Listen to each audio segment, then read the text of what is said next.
মুর্শিদাবাদের রঘুনাথগঞ্জ ২ নম্বর ব্লকের লক্ষ্মীজোলা গ্রাম পঞ্চায়েতে রয়েছে একটি মাটির বাঁধ, যে বাঁধের ওপর নির্ভর করে রয়েছে ৪টি গ্রাম পঞ্চায়েতের মানুষ, রয়েছে কয়েক একর জমি।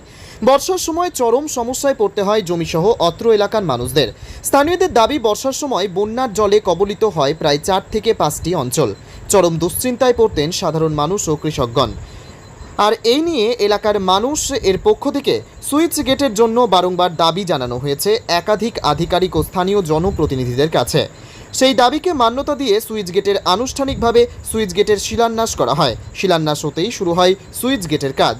সেই সুইচ গেটের নিম্নমানের সামগ্রী দিয়ে কাজ করার অভিযোগ ঠিকাদারদের বিরুদ্ধে। গ্রামবাসীদের অভিযোগ, ঠিকাদারকে বারবার বলা হয়েছে নিম্নমানের সামগ্রী দিয়ে সুইচ গেটের কাজ না করার জন্য। সুইচ গেট তৈরির জন্য প্রশাসনের পক্ষ থেকে যে পরিমাণ বরাদ্দ রয়েছে বা শিডিউল বানিয়ে দেওয়া হয়েছে, সেই নিয়ম মেনে কাজ করতে হবে, কিন্তু তারপরেও সেই নিয়ম মানা হচ্ছে না বলে অভিযোগ স্থানীয়দের।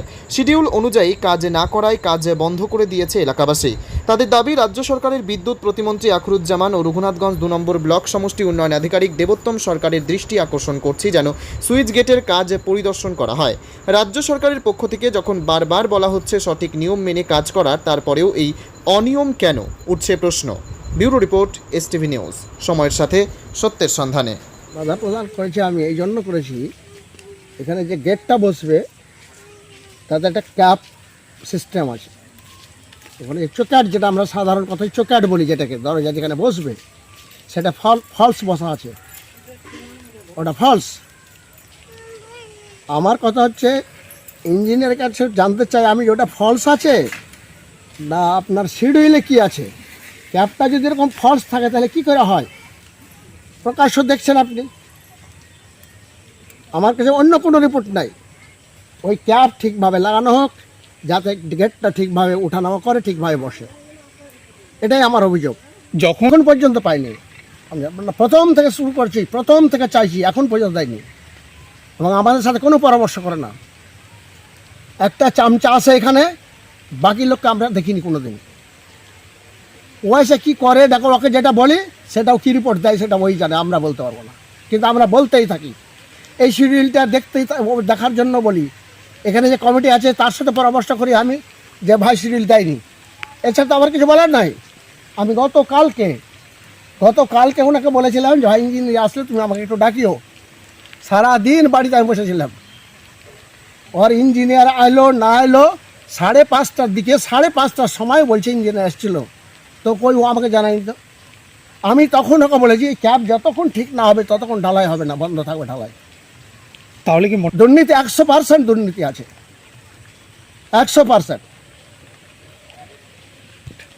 যে সিমেন্টটাতে ঢালাই হয়েছে, একটা রাস্তায় কেন কোন রাস্তা চলা যায় না, সব পাথর বাড়ি আছে, কেন সব ডুপ্লিকেট সিমেন্ট দিয়ে কাজ হচ্ছে। আমরা তো বলেছিলাম যে এখানে সিমেন্ট দেওয়া হোক অম্বুজা বা আল্ট্রাটেক। এখানে এমন একটা সিমেন্ট নিলে ওখানে ওর গায়ে লেখা আছে অম্বুজা, কিন্তু নট ফর সেল। কেন? আপনার বাড়ি আপনি করুন না ওটা দিয়ে, কেন করছেন না? তারপরে বালিটার কোথা থেকে কুড়ি আনেছে জানি না, বালিটা একদম সরু। ওনাকে বলা হয়েছিল যে এই বালিটা কাজে লাগায়েন না। তারপরে যখন বললো যে না, বালিটা প্রধান বললো, ভিডিও নাকি প্রধানকে বললো, তা আমি বললাম ঠিক আছে করো। কালকে ওনাকে বললাম আমি যে বাবা তুমি এই বালিটা ব্যবহার করিও না, তোমার নিচে অনেক কাজ আছে, তুমি এই বালিটা অতে ব্যবহার করিও, আর তুমি এই এখন যে কাজটা করবে তুমি একটালি বালি এনে কাজটা করিও। ও তখন আমাকে বললো যে আর কি নায়েন না। এটা কেমন কথা হলো? কি নায়েন না মানে এটা কেমন কথা?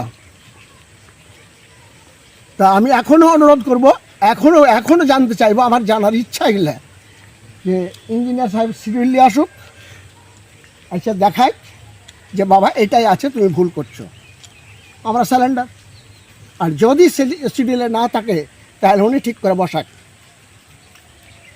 যারা ক্যাপের ছবি করলেন দেখান, কি বলছে দেখুন, বাস, আর কিছু বলার নাই। জিয়াউর রহমান, বাড়ি লক্ষ্মীজোলা।